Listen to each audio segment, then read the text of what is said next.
მთავრობის ადმინისტრაციაში ზის სპეციალური ჯგუფი, რომელიც 63-ვე მუნიციპალიტეტში აორგანიზებს ფესტივალებს, საახალწლო ღონისძიებებს, ადგილობრივ დღესასწაულს, აბსოლუტურად ყველაფერს. ის რომ ესეთი რაღაც სამსახური არსებობს, რომელიც სადღაც პრემიერთან არსებობს და სხვადასხვა მუნიციპალიტეტში აწყობს ღონისძიებას, ჩავთვალოთ შეიძლება თვითმმართველობის ერთ-ერთ კრახად. სამაგერო ჩვენ წლების განმავლობაში ვხედავთ თუნდაც სახელმწიფო აუდიტის დასკვნებს, სადაც პირდაპირ გვიწერია, რომ არსებობს რაღაცა ანსამბლი, რომელშიც მომღერლები არ არიან, მაგრამ ხელმძღვანელი ფულს იღებს, ხელფასს იღებს და უამრავი ასეთი მაგალითი გვაქვს მუნიციპალიტეტებში. ადგილზე კულტურა არის მიზანიც და ინსტრუმენტი სხვა მიზნების მისაღწევად, მათ შორის თემის გააქტიურების, თემის მობილიზების, თვითორგანიზების, შემოქმედებითი უნარების, ასე ვთქვათ, განვითარების და ასე შემდეგ. არ შეიძლება არსებობდეს დედაქალაქს და მუნიციპალიტეტს შორის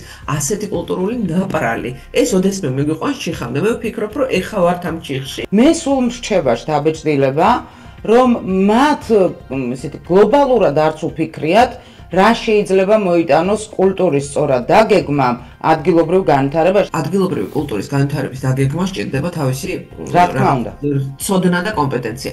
როგორი ცენტრალიზებულიც არ უნდა იყოს ქაღალდზე ან ქაღალდს მიღმა ჩვენი თვითმმართველობის სისტემა სხვადასხვა სფეროში და მათ შორის კულტურის რაღაცის გაკეთება მუნიციპალიტეტს თუ უნდა გარდა ამ შაბლონური მე არ მეკუთვნის და აბარავქნა, ფული არ ამაქვს და აბარავქნა. შეუძლიათ და ვიდრე ეს რაღაცა იუბილეები მიხაკებით და ბამბანერკებით.